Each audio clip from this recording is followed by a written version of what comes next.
चलिए खबरों की अब शुरुआत करते हैं। कोरोना से खतरे के बीच वजीर आजम नरेंद्र मोदी के ऑर्डर पर पूरे मुल्क में कोविड अस्पतालों में मॉक ड्रिल का इनेकाद किया गया। इसी जिम्न में वजीर सेहत डॉक्टर मनसुख मांडविया ने सफदरजंग अस्पताल में कोविड 19 पर मुनक्किद मॉक ड्रिल का जायजा लिया। इसके अलावा यूपी, तेलंगाना, असम, भोपाल समेत कई शहरों में मॉक ड्रिल का इनेकाद किया गया। उधर कोरोना के खतरे को देखते हुए भारत में तैयारियां तेज हो गई हैं। इस महामारी से बचाव के लिए टीकाकरण भी किया जा रहा है। इस बीच सरकार ने हाल ही में भारत बायोटेक की नेजल वैक्सीन को भी मंजूरी दे दी। नेजल वैक्सीन की कीमत 800 रुपये तय की गई है। वहीं सरकारी सेंटर पर इसकी कीमत 325 रुपये रखी गई है। हालांकि शुरुआत में ये निजी अस्पतालों में ही फराहम होगी। इसे कोविन ऐप के जरिए बुक किया जा सकता है। दिल्ली में एमसीडी चुनाव के बाद अब मेयर चुनाव को लेकर सरगर्मियां तेज हो गई हैं। भारतीय जनता पार्टी ने आम आदमी पार्टी के मंसूबों पर पानी फेर दिया है। मेयर चुनाव में एक तरफा जीत की उम्मीद लगाए बैठी आपकी राह अब आसान नहीं होगी। बीजेपी ने दिल्ली की मेयर पद के लिए रेखा गुप्ता को उम्मीदवार बनाया है। कमलजीत सहरावत स्टैंडिंग कमेटी के लिए बीजेपी की उम्मीदवार होंगी, तो वहीं डिप्टी मेयर के लिए बीजेपी ने कमल बागड़ी को उम्मीदवार चुना है। वहीं हाल ही में बीजेपी में शामिल हुए आजाद पार्षद गजेंद्र दराल भी स्टैंडिंग कमेटी के लिए बीजेपी के उम्मीदवार होंगे। कांग्रेस लीडर जयराम रमेश ने मरकजी सरकार पर बड़ा इल्जाम लगाया है। उनका कहना है कि आईबी के कुछ अफसरान भारत जोड़ो यात्रा के कंटेनर में घुसे और नेताओं से पूछताछ की। कई लोग मुझे आकर मिले और कहे आईबी के कुछ जो अफसर हैं उनसे पूछताछ कर रहे हैं। आप क्यों मिले? किस विषय पर बात हुई? आपने कुछ राहुल जी को ज्ञापन दिया, उसकी हमें कॉपी मिल सकती है? किसान संगठन, सामाजिक कार्यकर्ता, पूर्व सैनिक, सबसे आईबी के अफसरों ने बात की। हमें कुछ छुपाने की कोई जरूरत नहीं है। पूरी पारदर्शिता से भारत जोड़ो यात्रा चल रहा है। ये ही नहीं, हमारे कैंपसाइट में 2 दिन पहले एक कंटेनर के अंदर 2 इंटेलिजेंस के अफसर हरियाणा सरकार के वो पाए गए। किसी ने देखा उनको, तब उनको पकड़ा, पूछा क्या कर रहे हो कंटेनर में? वो कह रहे हैं हम टॉयलेट इस्तेमाल कर रहे हैं। कैंपसाइट में टॉयलेटों की कमी नहीं है, पर वही कंटेनर में जाना, मैं समझता हूं ये जानबूझकर किया गया था। और हमने सोना पुलिस स्टेशन में शिकायत भी की। उसकी कॉपी आज सुबह मैंने ट्वीट किया है। वैभव वालिया जिसने शिकायत की भारत यात्रियों के ओर से, उन्होंने वो ट्वीट किया है, आपको सब उपलब्ध है। ये शिकायत की है हमने, और अनौपचारिक तौर से हमें कहा गया कि ये हरियाणा सरकार के इंटेलिजेंस अफसर हैं। ये तो डबल इंजन सरकार है। हरियाणा की इंटेलिजेंस के अफसर कुछ करेंगे नहीं जब तक उनको कोई आदेश नहीं आएगा केंद्र सरकार से, क्योंकि ये डबल इंजन सरकार है। तो ये संस्थाओं का दुरुपयोग जो हो रहा है, हमें कोई छुपाने की कोई जरूरत नहीं है। कोई सीक्रेसी नहीं है भारत जोड़ो यात्रा में। पूरी पारदर्शिता से भारत जोड़ो यात्रा पहले दिन से चल रहा है। कंटेनर की बात आई, कंटेनर को हमने वीडियो होने दिया। प्रेस कॉन्फ्रेंस की आई, राहुल जी प्रेस कॉन्फ्रेंस को संबोधित किए। अलग अलग सवाल उठाए गए और हमेशा हमने वो सवालों को जवाब देने का प्रयास किया है। बीजेपी तर्जुमान गौरव भाटिया ने कांग्रेस पर संगीन इल्जाम लगाए हैं। उन्होंने कहा है कि कांग्रेस ने किसानों की जमीनों को हड़पने का काम किया है। मकसद है कट्टर बेईमान पापी आप का सच उजागर किया भारतीय जनता पार्टी ने। उसी कड़ी में कट्टर बेईमान कौन है देश जान गया है, लेकिन कट्टर बेईमान के साथ कट्टर पापी परिवार भी है भारत में। ये जो कट्टर पापी परिवार है, इसका काम केवल एक है, किस तरह से भ्रष्टाचार करना, अपनी तिजोरी भरना,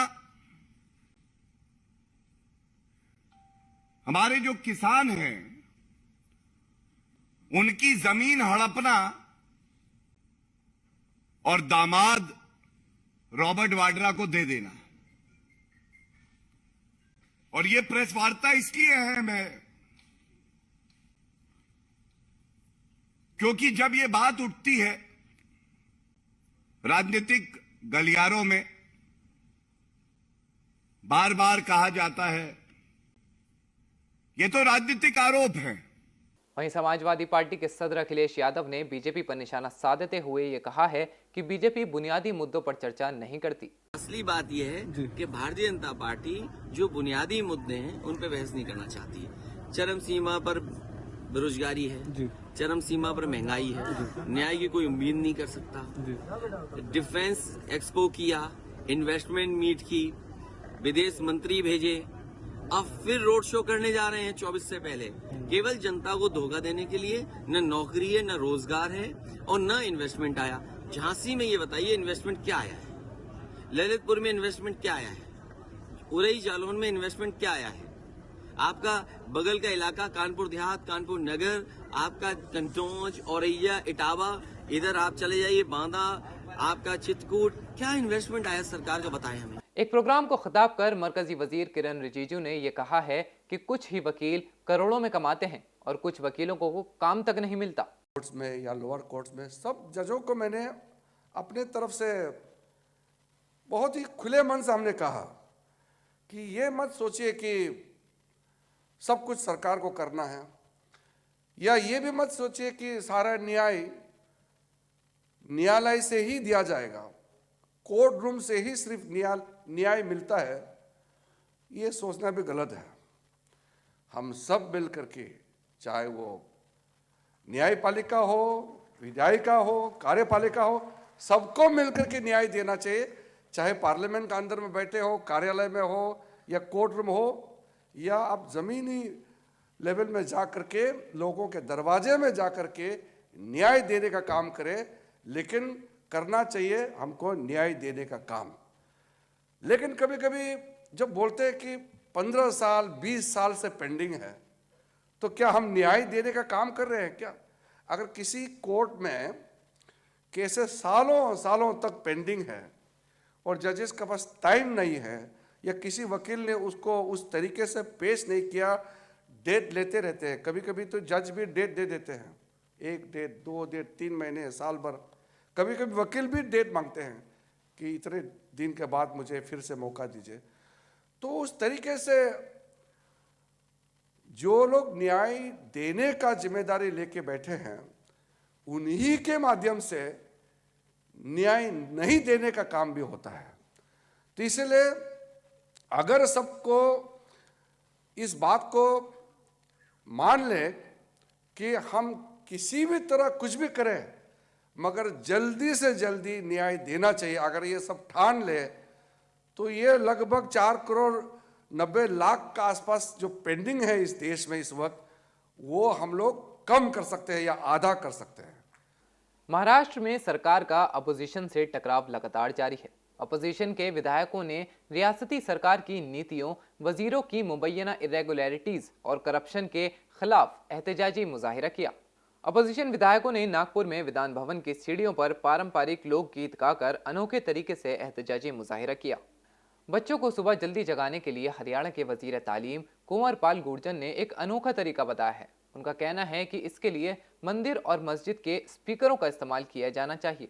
देखिए, अभी अधिकारियों ने इस प्रकार की एक योजना बनाई है कि हम समाज का सहयोग लेके, मान लीजिए गुरुद्वारे में तो सुबह से वैसे भी होता है, मंदिर में वैसे भी होता है, मस्जिद में वैसे भी अजान होती है, अगर उसी टाइम वो अजान करने के साथ ही उसके बाद ये भी कहते हैं बच्चों को पढ़ने के लिए कहते हैं, गुरुद्वारे में जो अखंड पाठ का जिस प्रकार से गान होता है उसके साथ साथ अगर वो ये भी कहते हैं कि बच्चे उठ दो, अगर हम आरती चलाते हैं और आरती के टाइम में हम एक बात और भी कह दें तो इससे दिक्कत क्या है? एक तो समाज को भी महसूस होगा कि मेरी भी जिम्मेदारी है और ये बच्चे जो हैं सब मेरे भी हैं, मतलब सब महसूस करेंगे। मैं नहीं समझता इसमें कुछ भी गलत है, अच्छा है, बहुत अच्छा है। अब मैं ये नहीं कह रहा कि 100% बच्चे उठ ही जाएंगे, 100% बच्चे पढ़ने ही लग जाएंगे, लेकिन कुछ में अगर आता है परिवर्तन अच्छा है, क्या दिक्कत है। शिक्षा विभाग ठीक है, सारा कुछ ठीक तरीके से काम कर रहा और उसके रिजल्ट भी ठीक है। और पिछले कोरोना काल में भी हमारी परफॉर्मेंस थी जो अच्छी है, वो उस मतलब जो पूरा देश है वो इसको स्वीकार है। अलीगढ़ मुस्लिम यूनिवर्सिटी में पढ़ रहे एक कश्मीरी स्टूडेंट ने नामालूम हमलावरों पर उस पर जानलेवा हमला करने का इल्जाम लगाया है। मैं 25 दिसंबर की रात 24 और 25 की रात 2 बजे मैं अपने रूम पे लाइब्रेरी से आके सोने जा रहा था, तो बाहर बैडमिंटन कोर्ट और रेजिडेंशियल हॉस्टल है हमारा, वहाँ हमें रिहाइश दी गई है, आप वहाँ उस रूम में रहिए। तो हमें उसमें बाहर बहुत सारे पता नहीं कौन लोग खेल रहे थे, तो वो बहुत शोर कर रहे थे, गाली गलौज। तो मैं उनको एक बार रिक्वेस्ट किया कि भाई अब चले जाइए, कल आइए, तो वो नहीं गए। दूसरी बार भी मैंने बोला कि भाई चले जाइए, तो वहाँ से वो मुझे गाली देने लगे और मेरे ऊपर अटैक किया, जानलेवा हमला किया। तो मैं जैसे तैसे बहुत पीटा, मुझे जैसे तैसे पूरी वहाँ पे हॉस्टल के रहने वाले वो सब देख रहे थे, कोई मुझे बचाने नहीं आया। वो जैसे तैसे मैं वहाँ से उठ के ज़मीन से पूरा मैं अपने रूम पे चला गया भाग के अपनी जान बचाने के लिए।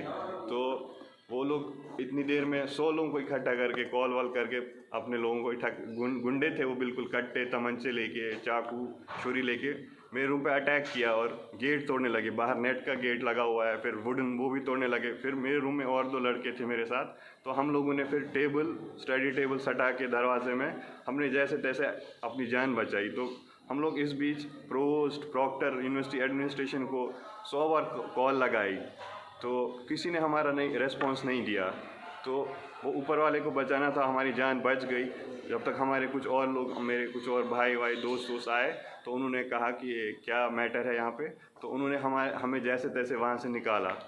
और फिर हमसे उल्टा कहा गया कि वार्डन साहब वहाँ पे मौजूद थे कि आप ही माफ़ी मांगिए। मैंने मार खाया, मुझे पीटा गया, मुझ पे जानलेवा हमला हुआ, और उल्टा हमसे ही बोला गया कि आप इनसे सॉरी बोलिए, आपकी गलती, आपने बोला क्यों, आप लोग यहाँ से चले जाइए खेलने, मत खेलिए यहाँ पे।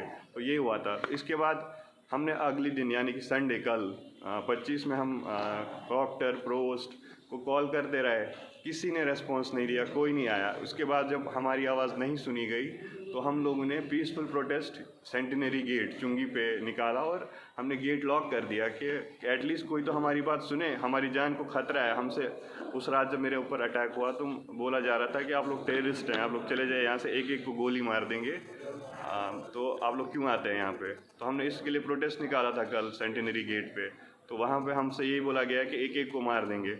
वहीं जिले की एडीएम मीनू राणा ने कहा है कि कोई लिखित शिकायत इस बारे में नहीं मिली है। हालांकि कश्मीरी तलबा की सिक्योरिटी के मसले का हल किया जाएगा। कश्मीरी शिकायतों को थोड़ा सा कहीं असुरक्षा के लिए ये व्यक्त कर रहे थे, असुरक्षा का भाव आ गया है क्योंकि बच्चों में कुछ घटना हुई है परसों, तो उसको लेकर इनसे वार्ता की गई है, उसमें प्रॉक्टर से भी वार्ता की गई है और कल इनकी बातचीत कराई जाएगी, और ताकि इनमें कोई असुरक्षा का भाव ना रहे और इस तरह का कोई माहौल ना रहे, सभी के लिए समान रूप से सुरक्षा यहाँ पर उपलब्ध है। बच्चों की अभी तक जो घटना समझ में आई है, खेल को लेकर कोई कुछ विरोध किया गया था कि मत खेलिए, तो उसमें आपसी विवाद हुआ है। कोई जानलेवा हमला जैसी अभी घटना, चूँकि मेरी प्रॉक्टर से भी बात हुई है, कोई कंप्लेन उनके पास भी नहीं आई है, थाने में भी कोई कंप्लेन प्राप्त नहीं हुई है। अभी इसकी कोई पुष्टि तो नहीं हुई है कि इस तरह से कुछ कहा गया है, पर इसी को लेकर के कल डायरेक्टली बात की जाएगी, आमने सामने बातचीत की जाएगी, और यदि उनके ऐसा लेकर के कोई भी भय और असुरक्षा व्याप्त है तो उसको समाधान किया जाएगा। देखिए, अभी कोई इसमें कोई किसी ने तहरीर ही नहीं दी है और वहाँ पर भी उन्होंने यूनिवर्सिटी में भी कोई लिखित में शिकायत नहीं दी है, तो इस आधार पे किस प्रकार से सीसीटीवी फुटेज और क्यों ली जाए। फिलहाल जो समस्या उनकी है कि उनको वहाँ सुरक्षा मिले, जो वो पहला मुद्दा उठा रहे हैं, और बाहरी लोग वहाँ पर उनका प्रवेश ना हो, तो ये 2 उनके मुख्य मुद्दे हैं और इस पे कल बातचीत की जाएगी।